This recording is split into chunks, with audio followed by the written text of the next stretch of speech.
Tirar a tela aqui.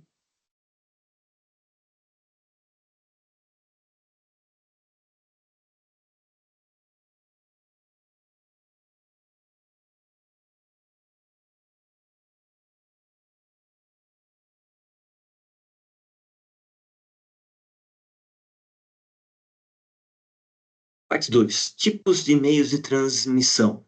Então, uma rede de computadores, para existir, tem que ter uma forma de conectar 2 computadores, né. Então, que tipo de conexão eles existem? Existem os tipos de conexão físicos, né, são os cabos, e um deles é o cabo coaxial. São os cabos que hoje em dia se utilizam, em conexão de TV a cabo, né, mas os primeiros computadores eram as primeiras redes, né, eram feito por esse tipo de conexão, que era um cabo coaxial, onde cada computador tinha uma placa de rede, e essa placa de rede passava esse cabo e, de forma serial, né, ligava um computador ao outro. Existiam muitos problemas esse tipo de cabo, né, porque quando uma placa de rede queimava, o restante da rede ficava interrompida. Tá? Então, aos poucos foi se eliminando o cabo coaxial, muito utilizado no início, das redes de computadores, e trocado por par trançado. Esse par trançado, cada computador, ele interliga a um equipamento, que é chamado de hub, um switch. Em seguida a gente vai entender qual é a diferença entre um hub e um switch, mas ele gerou uma estabilidade melhor das redes, porque quando um computador, né, uma placa de rede queimava, ele não interrompia a rede, somente aquele equipamento é que parava de funcionar, tá? E por outro lado também as placas não eram queimadas em série, né? Quando existia por exemplo, uma descarga elétrica numa rede, era muito comum as placas de rede serem queimadas em série com um cabo coaxial. Hoje em dia, dificilmente a gente ouve falar em uma placa de rede, né, queimar. Obviamente, existem algumas situações, né, mas por essa troca do tipo do meio de transmissão, né, por par trançado, então melhorou bastante esse tipo de situação, tá? Tanto no cabo coaxial como no par trançado, no início da troca, eles utilizavam tinham o mesmo poder de transmissão, né, que era 10 megabits. E aí, mais tarde, né, esse par trançado começou a trafegar gigabits, tá? Então, obviamente tinha que trocar todos os equipamentos, né, todos os hubs e placas de rede por placas giga, né? Mas hoje em dia nem se fala mais em megabits, né? Sempre em gigabits, tá? E a fibra ótica é uma fibra de vidro, onde a luz, né, trafega-se luz aqui por dentro, né, e não mais sinais elétricos, né? A luz, ela transmite, né? Ela reflete ao longo do caminho e chega no sinal. E aí, obviamente, tem que ter um equipamento, né, que emite o sinal de luz e recebe o sinal de luz, né, que é o transmissor e o receptor lá do sinal, tá? Mas a fibra, ela permite maiores distâncias, tá? O cabo coaxial, ele tem a limitação de até 300 metros, par trançado 100, enquanto a fibra ótica não tem limite de transmissão. Então, ela consegue transmitir por uma distância infinita que a luz ela consegue chegar até o final. Por isso que é utilizado, inclusive, né, para dentro da mesma cidade, né, ligar pontos diferentes, ou até mesmo os backbones que interligam países, né? Então tem uma fibra ótica que interliga um país ao outro. Em seguida, a gente vai ver como é que funcionam esses backbones. São os três principais tipos de transmissão físico de rede, tá? Onde cada um é utilizado por um determinado tipo, um determinado é, é, é, tipo de conexão, né? Então, dentro de um prédio, né? Ou dentro de uma casa, um escritório, a gente sabe, né? Ou se utiliza, quando se quer utilizar meio de comunicação físico, se utiliza o par trançado, né? Quando é uma distância maior, então se utiliza fibra ótica, é um valor muito mais caro, né? Mas muito mais eficiente. E existem as placas de rede. Então, cada computador, para conseguir acessar a rede, ou ele precisa ter uma placa Wi-Fi, né? Ou ele precisa ter uma placa de rede, onde eu consigo conectar um cabo de rede, tá? Então, e aí, esse par trançado, que é aquele cabinho azul com conector, que se liga a um notebook, a um computador, ele precisa ser conectado a um hub ou um switch, tá? O que é um hub ou um switch? Um hub é um equipamento, como está demonstrado ali nessa figura, ele conecta vários computadores. Cada computador, quando conectado a um switch, permite formar uma rede. Só que, quando eu utilizo um hub, quando um computador ele manda um sinal para outro computador, ele passa por esse hub, só que todos os outros computadores escutam, ouvem esse sinal. Tá? Então, isso é um hub. O switch, a diferença é que ele faz uma conexão única entre um computador e outro computador. Então, quando um computador encaminha uma mensagem a um outro computador através do switch, somente ele faz aquele jampeamento, né? Então, somente aquele outro computador consegue ouvir aquela informação, tá? Obviamente, o switch ele é mais caro, né? É mais complexo, é mais caro que um hub, tá? Não quer dizer que o hub não é seguro também, tá? Sistema de segurança, onde quando aquele computador ele ouve, não quer dizer que ele vai receber aquilo, né? Somente o computador que foi interessado, ele vai receber, tá? O outro, a informação passa, mas somente se um hacker, né? Alguém mal intencionado vai conseguir ler aquela informação. Existem formas de neutralizar que o outro computador consiga receber completamente aquela informação. A gente vai ver mais para frente como isso funciona, tá? Agora, existe um problema de tráfego de dados dentro de uma rede. Tá? E quando tem um switch, onde vários computadores estão encaminhando informações, aquilo sobrecarrega o sistema. E aí, em algum momento, pode deixar a rede mais lenta, porque todos os computadores vão estar ouvindo aquilo. Apesar que a informação não é dele, mesmo assim ele consegue ouvir aquela informação, né? E acaba interferindo na velocidade da rede. E com o switch, não. O switch ele faz o jampeamento, né? Por isso switch, ele jampeia, e faz com que somente o ponto A e o ponto B recebam aquela informação que foi encaminhada. Então, aqui um demonstrativo, né? Onde tem dois equipamentos no hub A conectados, e é um switch. Depois é um router, um switch 2 com um hub B, né, e o hub C. Isso é muito comum nas redes, onde nem todos os equipamentos são switches. Mas uma, uma distribuição, né, uma mistura de switches com hub.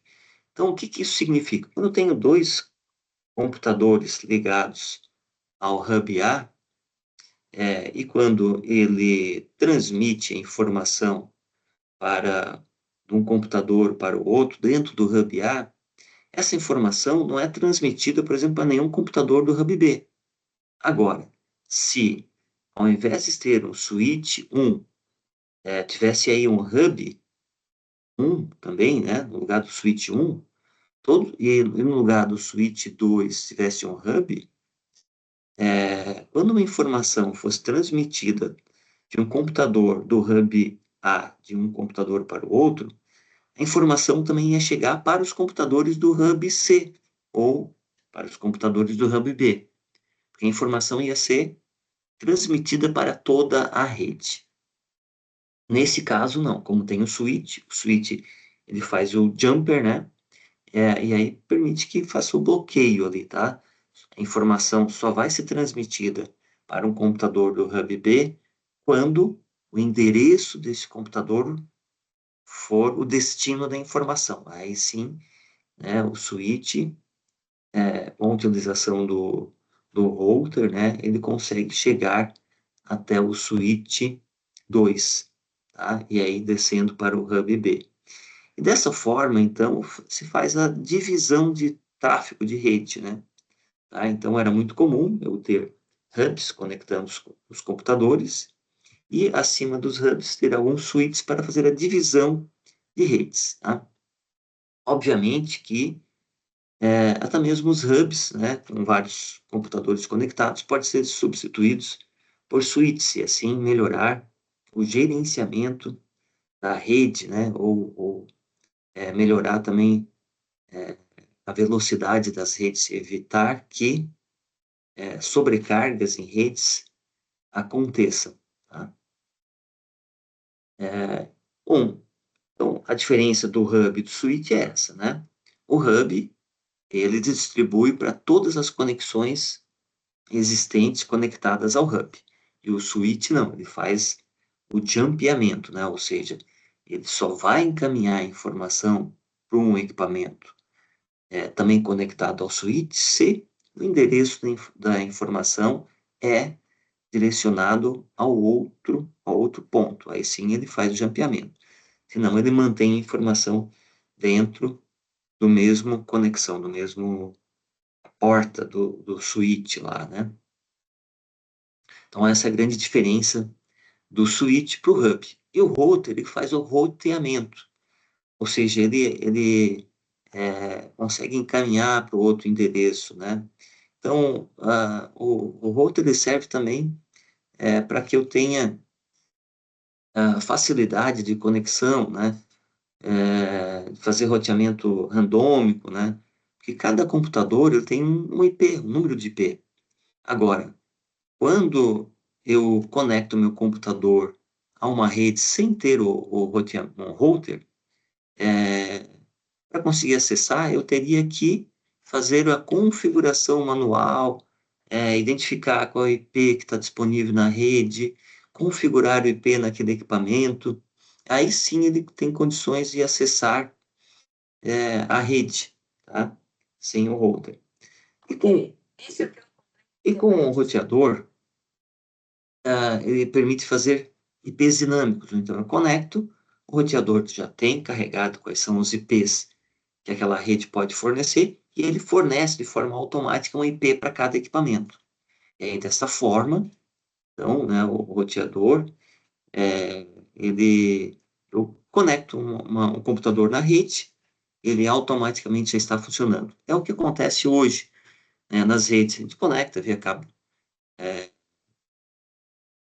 de rede, né, o cabo par trançado, ou conecto via uma senha de Wi-Fi, e automaticamente ele já está funcionando, ou seja, naquele momento o roteador ele pegou um IP que estava disponível da rede, encaminhou aquele IP para o teu computador, o dispositivo celular, né?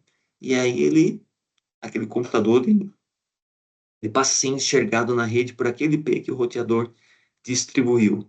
Sem o router, toda essa configuração teria que ser feita manualmente, em cada celular ou em cada computador.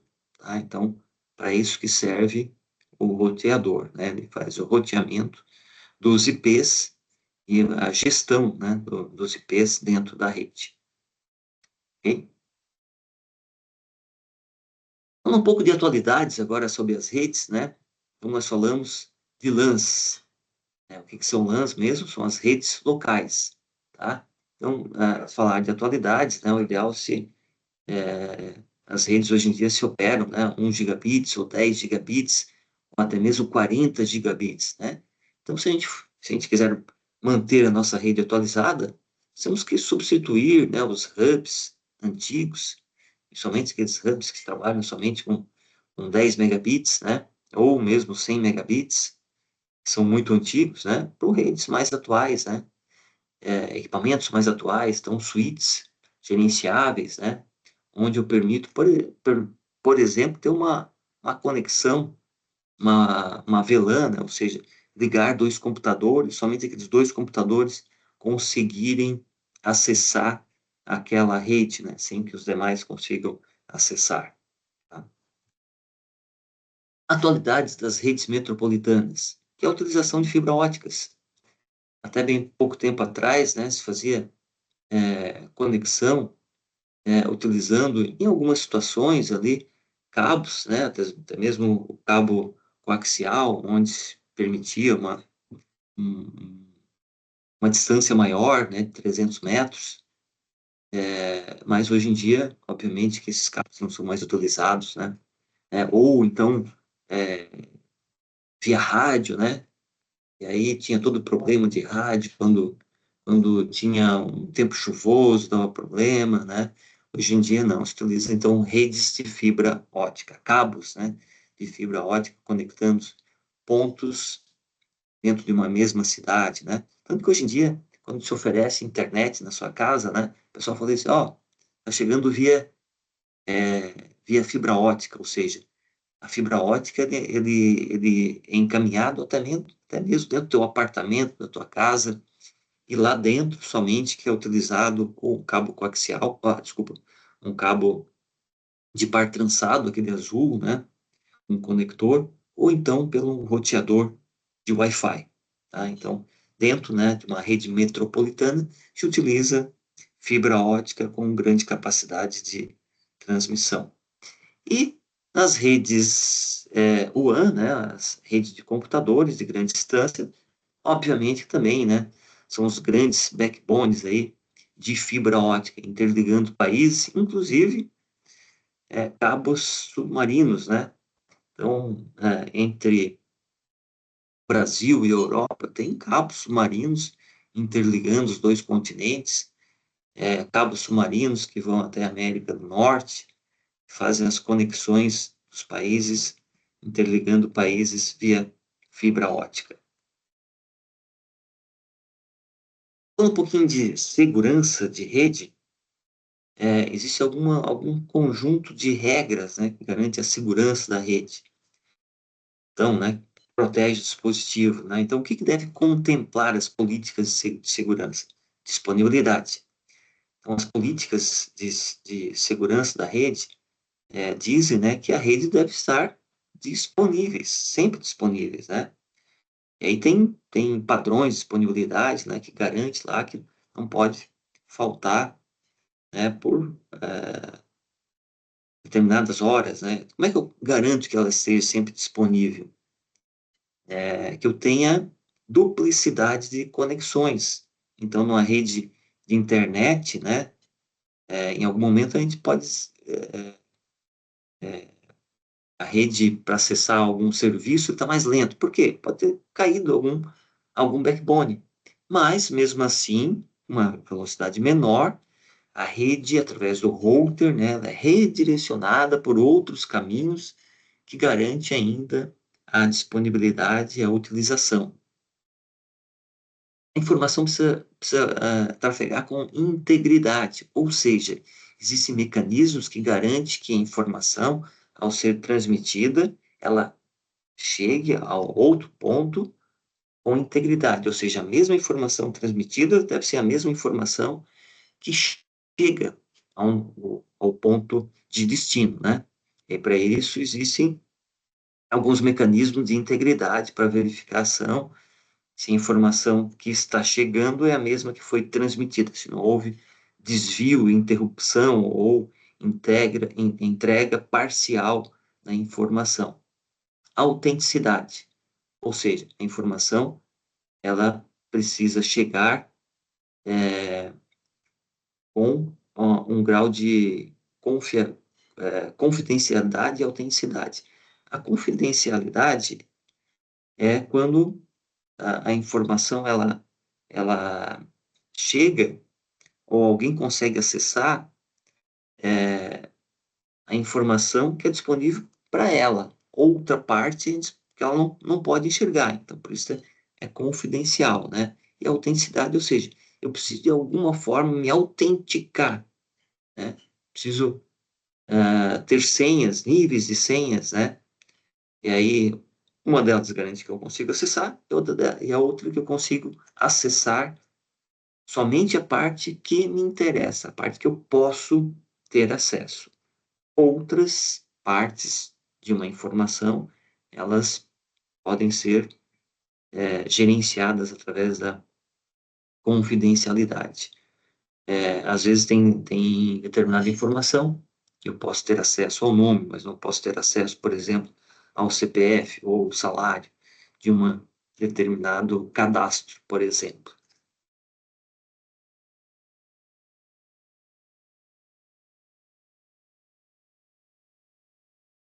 E por isso, né, a autenticação. Eu vou me autenticar a um equipamento, a um banco de dados, através de usuário e senha, e aí eu posso transmitir por criptografia, ou seja, aquela informação, ela sai criptografada, tem um software que embaralha as informações, né, e ela chega do outro lado, e ela descriptografada, garante que durante o percurso, aquela informação, se por acaso for capturada, por um destino não desejado, ela não consiga ser visualizada, tá? E, obviamente, a confidencialidade, já foi explicado, né? Que eu posso garantir que determinada informação, somente parte dela, eu consiga acessar. Obviamente, através de assinaturas digitais e controle de acesso, eu faço esse tipo de controle. Então, firewall. Firewall são barreiras, né? Entre duas redes. Então, se eu tenho equipamentos, servidores dentro da minha empresa, e esse servidor ele fica disponível para a internet. Então, está disponível para a internet, qualquer usuário pode acessar esse servidor?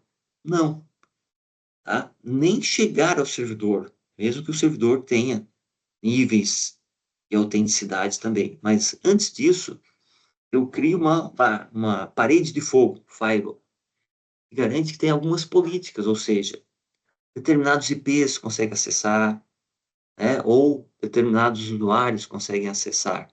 Tá? Então, se tem um usuário, por exemplo, que vem de um determinado IP que está totalmente fora da política de segurança da empresa, de cara ele para no firewall, nem consegue acessar os servidores da empresa. Para isso que serve, então, o firewall, para controlar o acesso de entrada e saída também da rede, tá? Eu posso, em algum momento, através do firewall, por exemplo, dizer que determinados usuários da rede só poderão ter acesso aos servidores da rede local e não acessar a internet. Ou garantir que, por exemplo, alguns endereços, né, como, por exemplo, endereços não confiáveis, eles não podem ser acessados por computadores da rede local. Então, essa é a função do Fire. É, e aí, a grande intenção do Fire é reduzir que os hackers, né, tenham acesso à nossa rede. O que é um hacker? Um hacker é um profissional, né? Pode ser, vamos dizer assim, que é um profissional ou alguém com bastante conhecimento em redes de computadores e computadores, consegue compreender os sistemas e tem uma certa facilidade de acessar. E os crackers são as pessoas que têm o conhecimento do hacker, mas que eles usam esse conhecimento para efeitos maliciosos, né? Ou seja, causar problemas, causar algum tipo de prejuízo aos sistemas, aos softwares e à rede de computadores. E os vírus são softwares que também, né, em alguma determinada condição, eles fazem mal a um sistema, a um computador, a uma rede de computadores, a um banco de dados. Pessoal, vou parar aqui então e logo em seguida a gente continua aqui na parte 3.